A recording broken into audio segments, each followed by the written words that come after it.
Welcome, folks. I am going to kick off a new series of videos that I'm going to call the top 10 questions we need answered from COM2 about the game.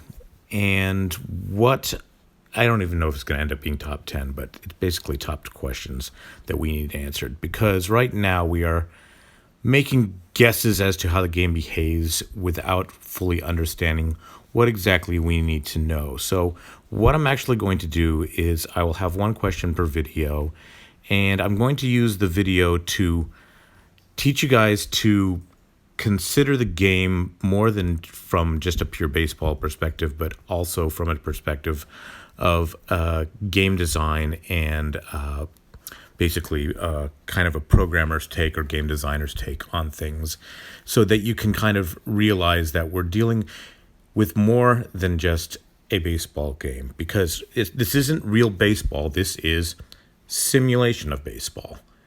And it's important to understand that, because the game is attempting to mimic or reproduce real player performance based off of statistics, but it's not, the physics of somebody actually swinging the bat and hitting the ball. So all the game can do is approximate these things.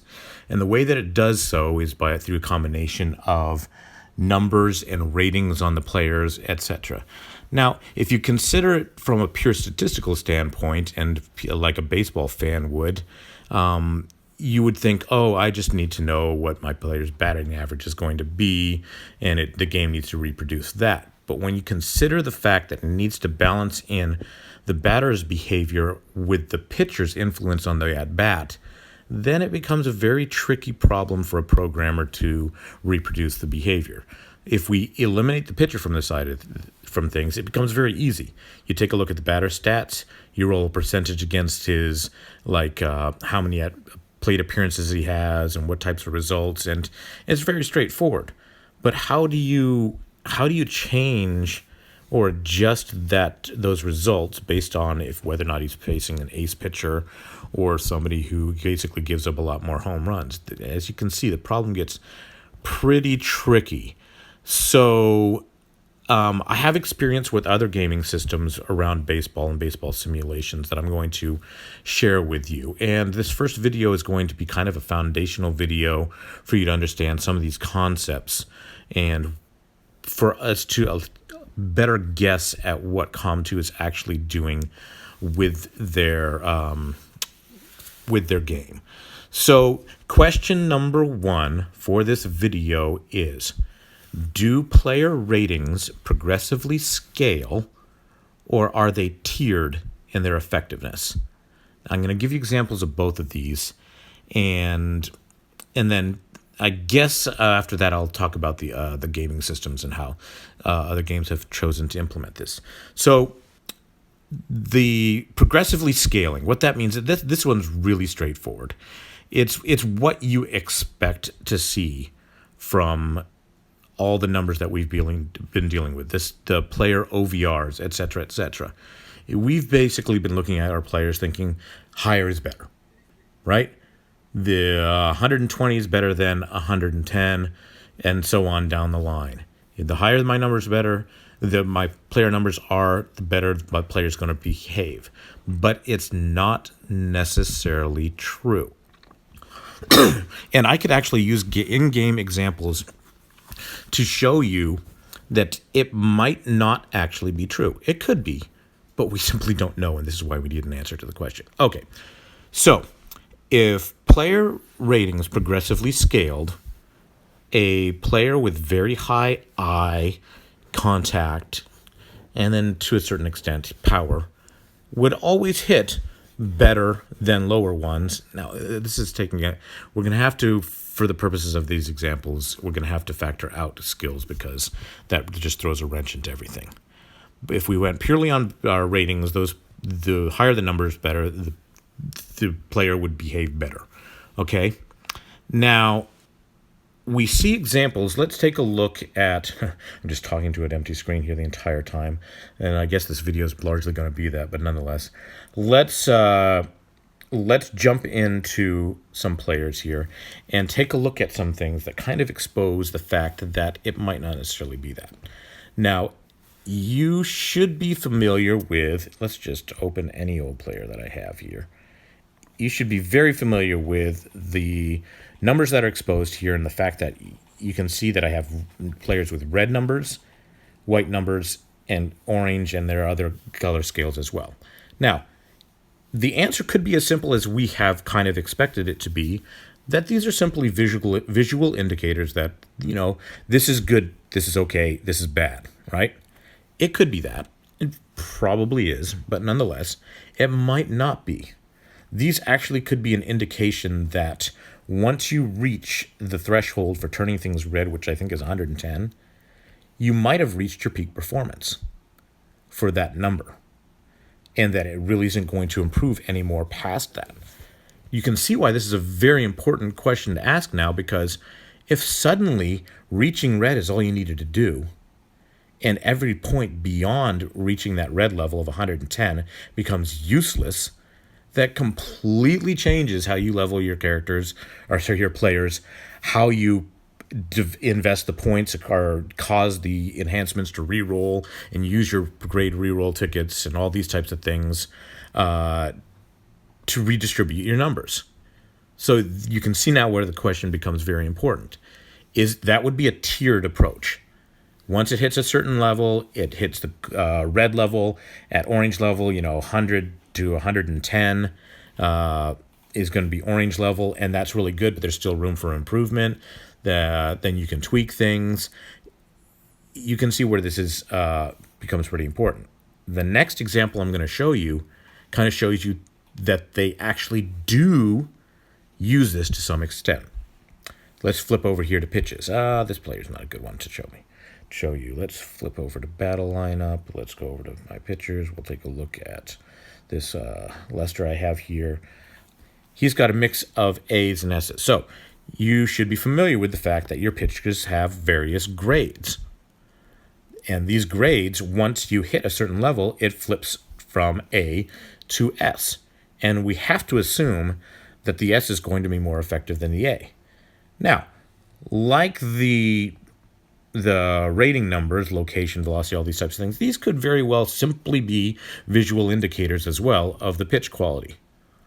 Or they could indicate that the game is actually treating that, once you hit S, as being more effective in evaluating things differently and actually allowing you to strike out more people when you use your four seam because it's an S-rated pitch. Or maybe it's decreasing the number of home runs. We don't know any of these things.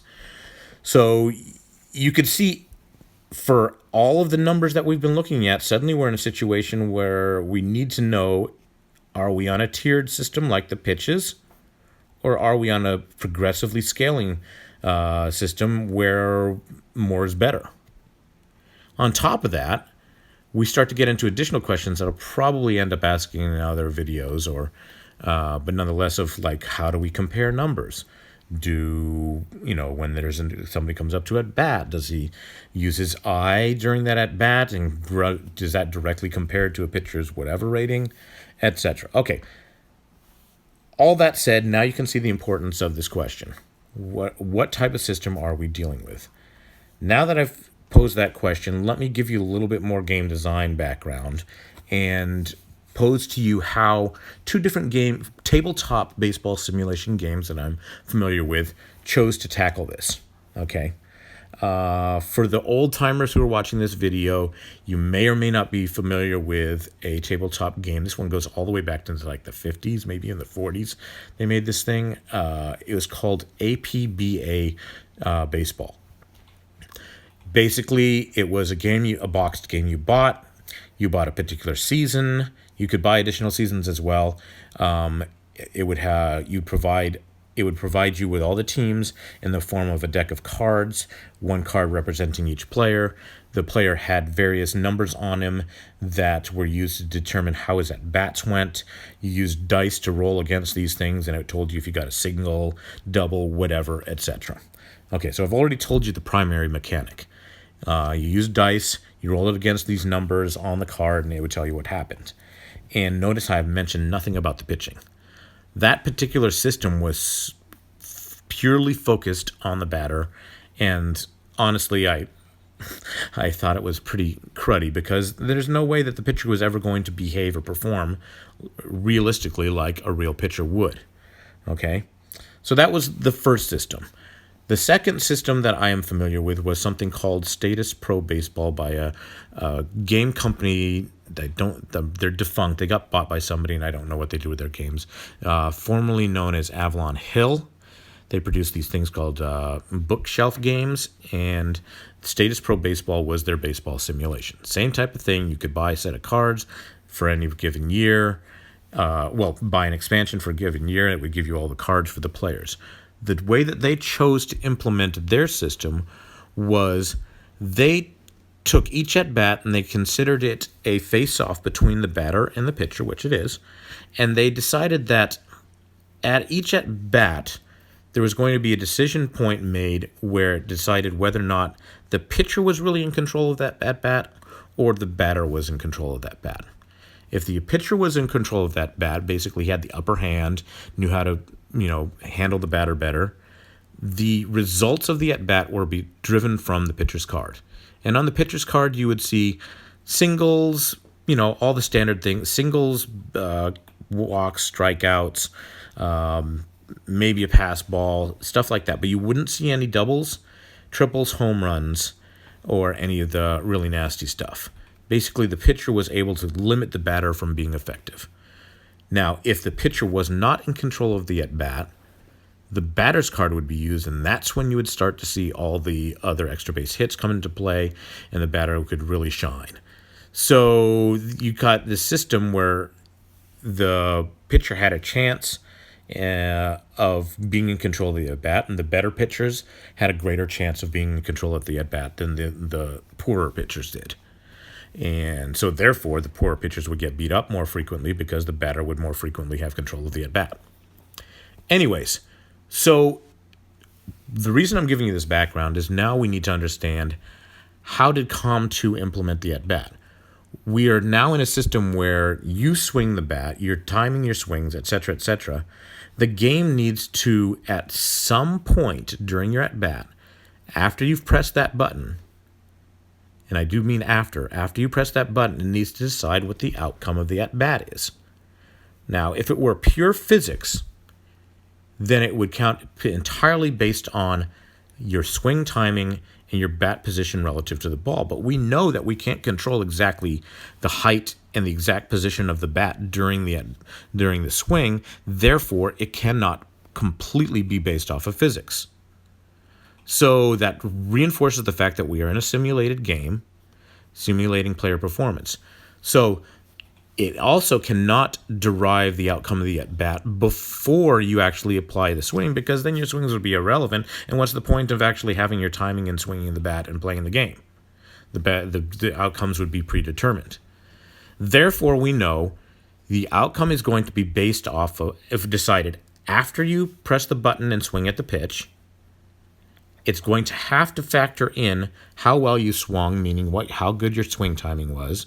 It's going to have to factor in the pitcher's numbers and the batter's numbers to determine the outcome of the at-bat. So now we start to have to theorize, okay, how did they do this? My personal theory is the outcome of the at-bat is determined by your swing timing influencing your chance at having a favorable outcome for your at-bat. If you have a perfect swing timing, and if you chose to swing up, swing down at the appropriate location, all these things improve your chances of having a favorable outcome. They improve your chances, but that outcome needs to be based off of the batter's numbers and the pitcher's numbers.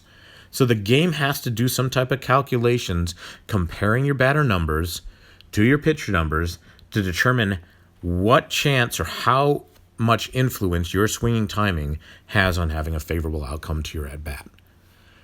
And then once again, we get into back to the same question again. Okay, now that we know that we need to have these number comparisons between the pitchers and the batters, to what extent are my numbers effective? which of the numbers are effective, and how high do I want them compared to certain pitcher ratings. Do I want a higher eye and contact always than my pitcher's fastball and breaking ball numbers? Who knows? Anyways, this has given you a lot to think about, hopefully given you a lot to think about some of the mechanics and game design aspects of creating a baseball game and some things that might have been put into play. And what I plan to do is in some follow-up videos, we'll start to ask some more questions about what we really need to know for us as players to be able to play the game effectively, invest properly in our players, invest our time in leveling up our players, etc., etc. So I hope you found this interesting. I'm sorry there wasn't much to see here, and this is mostly verbal, but nonetheless, I hope you learned something and tune in for the next episode. Feel free to leave comments and questions. I encourage those. Thank you very much, and goodbye.